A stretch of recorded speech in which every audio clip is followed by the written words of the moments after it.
Locked On Podcast Network presents Locked On Sports Today. The Warriors returned home looking to win and avoid going down 3-0 to the Kings, and they had to do it without Draymond Green. Plus, the Clippers hosted the Suns without Kawhi, and Bryce Young is going number 1 overall next week. I'm Peter Bukowski, starting your day with the can't-miss stories and biggest debates in sports. You're Locked On Sports Today. Searching all major sports. Found. Let's start with the biggest story. Down 0-2, fighting for their playoff lives, the Golden State Warriors, the defending champions, by the way, yes, heard all the talk. The dynasty is over. It's done. They can't win with Draymond Green, and they go out and they take care of business against the Sacramento Kings, a 114-97 win in Game 3. They are back in business. And we are always in business when we have Cyrus Hatsas from Locked On Warriors on the program. Cyrus, this was sort of miraculously the defense that got them back in this series because they didn't have Draymond Green. How are they able to do it? Well, they didn't just have Draymond Green. They also didn't have Gary Payton II, which I was almost like more worried about just because GP2 is such a fantastic perimeter defender. I mean, maybe I wasn't more worried, but his loss, which was very last minute, was shocking. And all it did was dissuade me even more from believing the Warriors could pull this off. But look, Stephen Curry had a phenomenal night. He shot 50% from beyond the arc, which is a very different tune than what you saw from him in the first 2 games, especially Game 2. I think he was only 3 of 13. And even though Klay Thompson they survived a really bad shooting night from Klay Thompson. He only had 13 points. But what stuck out to me the most were 3 things, and those 3 things are 3 players. One is we all wondered what Steve Kerr was going to do without Draymond Green and to a lesser extent Gary Payton II. Well, we saw JaMychal Green play for the first time in meaningful minutes this series. He played 10 minutes. The stat sheet will not reflect how impactful he was because all it's going to show is he grabbed 3 rebounds. But JaMychal Green's one of the biggest players on this team. He also had 0 turnovers and played great defense in the interior while making life difficult for the Kings. And then the other 2 players are the Warriors youngsters, their second-year, 20-year-olds, Jonathan Kuminga and Moses Moody. Moody particularly had a fantastic night. In 16 minutes, scored 13 points, was 2 for 5 from beyond the arc, just brought a lot of energy. And again, even though Kuminga didn't have much in terms of stats, he had 6 points, 2 rebounds. Those were high-energy 13 minutes, including some ferocious dunks. And I don't know why Steve Kerr was not playing him in games 1 and 2, because those monster dunks would also silence that crowd in Sacramento, but they certainly lit it up at Chase Center, and it's now a 2-1 series. We also saw Dante DiVincenzo, who made the rounds on Twitter for a crossover that might not have been a crossover, but 6 points. Okay, you say, okay, 6 points. He also had 8 rebounds, 8 assists, and 4 steals in this one, doing a lot of the little things that maybe someone like Draymond Green would do, a smaller guy playing above his height. That is something that DiVincenzo has always been able to do. Yeah. We have to talk about the Draymond Green of it all because you and I have not spoken since that suspension was announced. We spoke the night of that entanglement, if you will.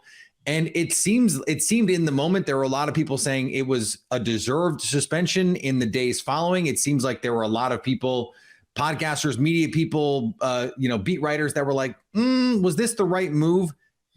Do you have a different perspective on it now that the Warriors won? What Draymond Green incident? What are you talking about? Did he not play tonight? Okay. Well, I obviously was on the. This is one of those things. I feel like it's all about your perspective. Like I'm in my 40s. I'm old enough to remember, every era of basketball going back to the 80s. And what I've been telling people is, if what Draymond did that led to the suspension, that's led to all these incidents that people deem unsportsmanlike conduct, if he had done any of this stuff in any other era of basketball, no one would blink an eye at it. It's just what the game is now, like they just, Adam Silver doesn't like his conduct. Adam Silver doesn't like the physicality, apparently. I just had a hard time with people pointing a finger at Draymond for that particular act that he did not instigate. leading to an actual full game suspension. I didn't support it. I feel like it's all about your perspective and to each their own. I didn't like it, though. I do not advocate anyone trying to stomp on their partner's chest. That would be where I would draw that line, though. Fair. Stay up to date all year on the Golden State Warriors by subscribing to Locked On Sports today and Locked On Warriors on your favorite podcast app and on YouTube. Thanks for making Locked On Sports today your first listen. Coming up, the Clippers had a shot at home to take a series lead over the Suns, but they had to do it without Kawhi Leonard. Before we get to that, the Brooklyn Nets are now on the brink of elimination. Something exciting is coming to Built.com on April 22nd. I don't have all the details yet, but the excitement that I have is real, and it's something you don't want to miss. If you know how Built works, they have the most incredible protein bars in the world. That's true. I eat them essentially every day. And they do these amazing flavor drops with incredible flavors in limited quantities. My favorite is the coconut puff. That was a limited flavor originally. Coconut chunk Built Bar, the brownie batter.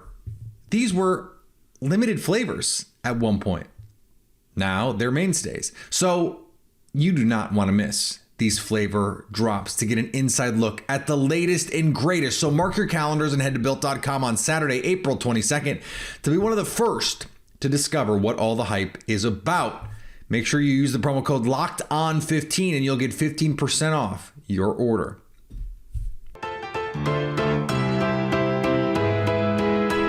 The Brooklyn Nets had a late lead and they let it slip away.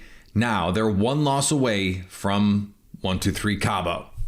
Doug Norrie, Locked On Nets, coming at you following a heartbreaking loss by Brooklyn in Game 3 to Philadelphia, 102-97 in a game that saw James Harden get ejected, Nick Claxton get ejected, Joel Embiid almost get ejected. A game that saw the Nets up 5 with less than 3 minutes to go, only to watch Philadelphia go on an 11-1 run to end the game. It really looked like Brooklyn was going to be able to take this one at home. They had Philly on the ropes. They could not deliver the knockout punch. Going to be talking about the game, going to be talking about the ejections, going to be talking about really everything that went on in this one. That was a really emotional game. You would have liked to see Brooklyn pull it out, but alas, they fall down 3-0 in the series and are probably on their way out of the playoffs. We'll be covering it all over at Locked On Nets.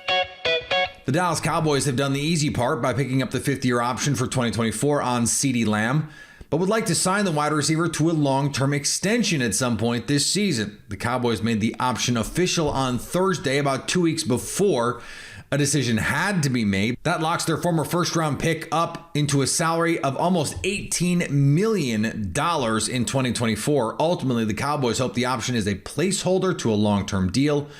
On numerous occasions this offseason, Executive Vice President Stephen Jones has said the club would like to sign Lamb and cornerback Trevon Diggs to multi-year deals. In the NHL playoffs, the Toronto Maple Leafs emphatically evened up the series with the Tampa Bay Lightning. More City here, coming from Scotiabank Arena, where the Toronto Maple Leafs just won and tied the series against the Tampa Bay Lightning. Big game from John Tavares. Huge performance. The captain scoring a hat trick in this one. William Yen scoring, Mitch Marner scoring a pair of goals. Big night for the Leafs. Tying the series. Some rough stuff in here at the end.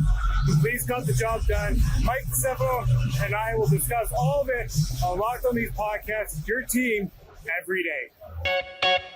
The New York Rangers blew out the New Jersey Devils to take a 2-0 series lead. It may have taken some time, but Showtime Patrick Kane has arrived on Broadway. What is going on, everybody? This is John Chick, host of the Locked On New York Rangers podcast. And as I just mentioned, Patrick Kane coming alive with what I thought was easily his best game as a New York Ranger. There were some Ranger fans that have been telling me not to worry about Kane, despite him having a little bit of an underwhelming stretch run with the Rangers, that he was going to turn it on come playoff time. And that's exactly what he did in this game. A couple of primary assists, setting up Chris Kreider for a couple of redirection goals on the power play, and then the single best play that Patrick Kane has made since he's come to the New York Rangers, stealing the puck at the Devils or the Rangers blue line, going in alone and roofing a shot for a goal on a breakaway. Really important goal in the game too.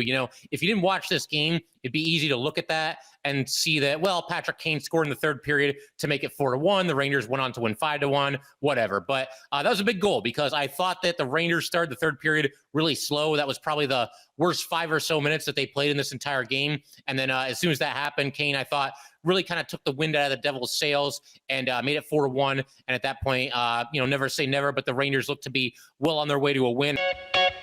And in baseball, Chicago White Sox closer Liam Hendrix on Thursday posted remission to his Instagram, along with pictures and video of him throughout his cancer fight. It's official, he wrote. I'm cancer-free. The 34-year-old Hendrix finished his final round of chemotherapy on April 5th, posting a video of him ringing the victory bell. Hendrix announced the diagnosis in January.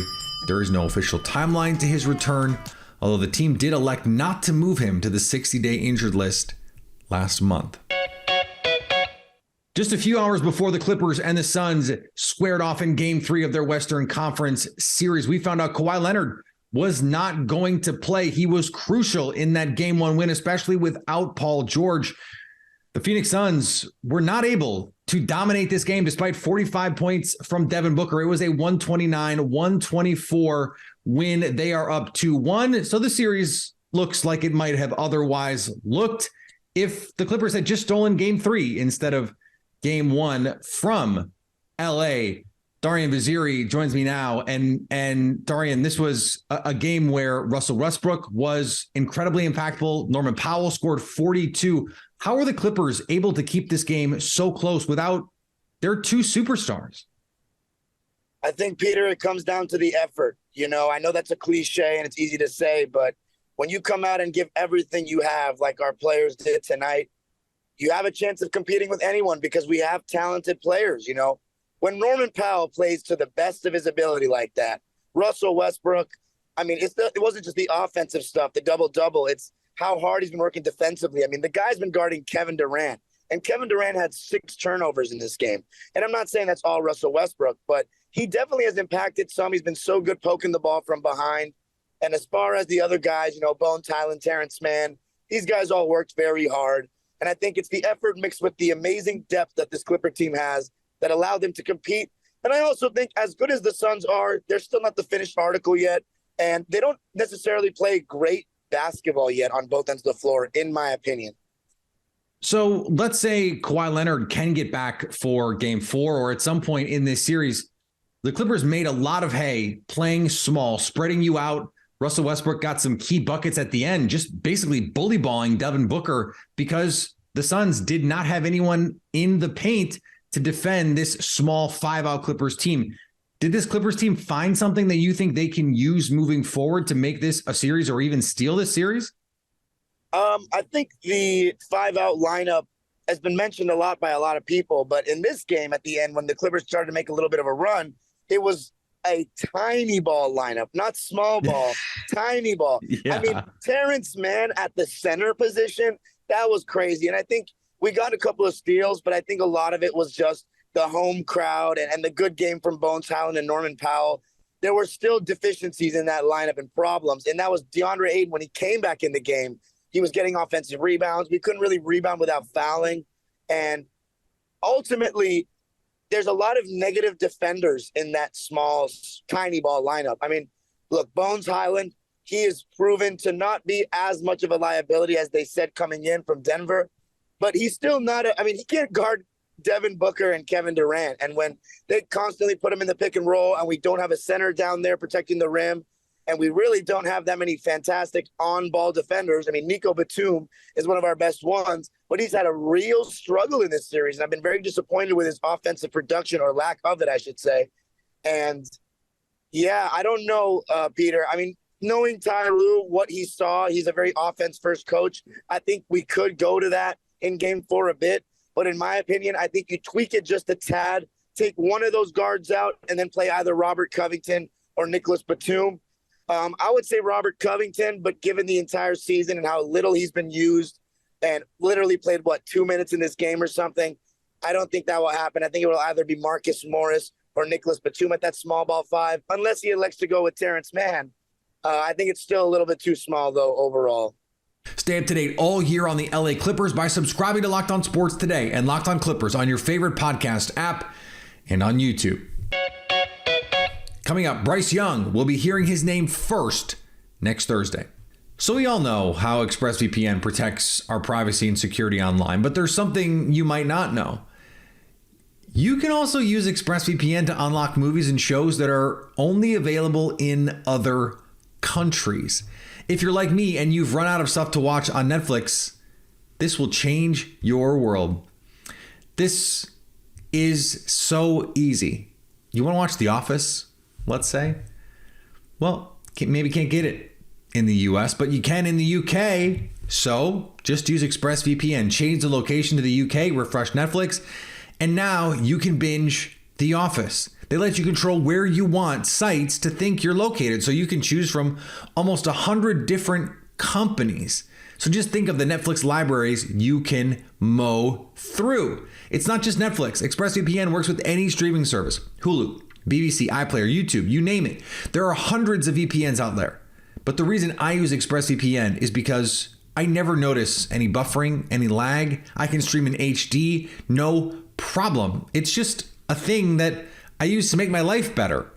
There's nothing that makes it worse. It also works on phones, media consoles, smart TVs, and more, so you can watch what you want on the big screen or on the go. So if you want to get access to hundreds of new shows, go to expressvpn.com/locked right now, and you can get an extra 3 months of ExpressVPN for free. That's expressvpn.com/locked. expressvpn.com/locked to learn more. Who will be the number one pick? Our Locked On NFL mock draft special attempted to tackle that as Julian Council from Locked On Panthers delivered the pick. And the pick number one is ready to go. Let's go to Julian Council of Locked On Panthers with the first overall selection in this year's Locked On NFL mock draft special. With the first pick in the 2023 NFL draft, the Carolina Panthers select Bryce Young, quarterback, Alabama. Yes, I know. Bryce Young is too small. Bryce Young doesn't have the prototypical size. No one at 5'10", 190 or whatever his playing weight has ever gone on to have long-term success in the NFL. But let's go back to my favorite draft anecdote that I heard a couple weeks ago from Daniel Jeremiah, the NFL Network. Coming out of high school in California, there was a debate between the top two quarterbacks, Bryce Young and DJ Uiagalelei, who went to Clemson and now plays at Oregon State. DJU, big player, looked like everything you wanted out of a starting quarterback, but how did that work out? Bryce Young went on to Alabama to win the Heisman Trophy, play for a national championship, win one as a backup, and then go on to have one of the best careers of any Alabama quarterback in the program's storied history and be the best quarterback in college football. If he was 6'3", there would be no conversation that Bryce Young is the top pick in the NFL draft. But because he's shorter, people get too concerned and overlook the fact that he is the best quarterback in this class. The Carolina Panthers do not do that. They take their guy, Bryce Young. Keith, what do you think? The 5'10 quarterback. It's something I've never seen, and it's hard to sell teams sometimes on a 5'10 quarterback, no matter what round you're picking in. 1.1, though, for Bryce Young. Is that too high for a guy with some size questions and really longevity questions is what it comes down to in the NFL? Yeah, I'll say this, Peacock. I'm not concerned with the height as much as I am the overall size, right? And this is a guy that I had the opportunity to see in person a couple times. And the 200 pounds, to be quite frankly, I don't believe, right? I believe the 190, the 188, maybe after the game is over. And so you think about big guys like Chris Jones and those guys falling on top of him, and you think about Bones, right? You think about him being able to stay healthy, and some of that he can't control, right? When these big guys fall on top of him, he can't stay healthy. But the film is the film, man. The film is that this guy is a highly talented player. Like Williams has said, man, you see some of the things that he does in the pocket. It's rare, man. His ability to manipulate things, throw on a run. He's accurate. His processing, there's some really fun things there. So I think the Panthers went with the kind of the safest option in the sense of if you base it solely off of the film. And, I think those guys will be able to coach him up. The size is rare. It's unique. And, Matt, you spoke about the other rare qualities that Bryce Young has, which is why a lot of people think that he will be the number one pick in the draft. And he does. I mean, he has ridiculous field vision, processing, playmaking ability, spatial awareness. He's a good, not great thrower. The size just scares the heck out of me. I mean, Julian just mentioned there, if he's 6'3", he's a slam dunk number one. If he's 210 pounds and has some muscle on him, yeah, I mean, he is. You know, because I look at Tua. You know, Tua comes to the league injured. He leaves this last game, or this last year, injured. A lot of injuries in between. Lamar Jackson, the last 2 seasons, has not been able to finish the year. Kyler Murray, injured as we speak, is going to miss tons of time probably next season. Bryce Young would kill to be as big as any one of those 3, or have as much muscle mass as any of those 3. Durability worries me, not the play on the field. You can get ready for all the draft drama with Locked On's mock draft special. Hear from the local experts of each NFL pick and local college experts on the players being picked. That's the Locked On NFL mock draft special. Catch it on the Locked On NFL YouTube channel or on your favorite podcast app. The Warriors officially do not have a fever, and they do not need more cowbell. The Sacramento Kings warned their fans that cowbells aren't permitted in Chase Center, and that fans trying to bring them in will be forced to leave or leave them at the door. Ever since Phil Jackson called Sacramento a cow town while coaching the Lakers 20 years ago, Kings fans have brought cowbells to Kings games, and a video went viral of a fan banging his cowbell as loud as he possibly could right behind Warriors GM Bob Myers when the Warriors and Kings were playing in Sacramento. So understanding why they wanted this in place. I wouldn't be surprised if Bob Myers himself was like, hey, let's make sure that they don't do this. Thanks for making Locked On Sports today your first listen. Now go find your favorite team's Locked On podcast and make them your second listen. Coming up Monday, what can you expect from the upcoming NFL draft? We'll get you ready for it next week. So at least until tomorrow, stay Locked On Sports today. Locked On Podcast Network presents Locked On Sports Today.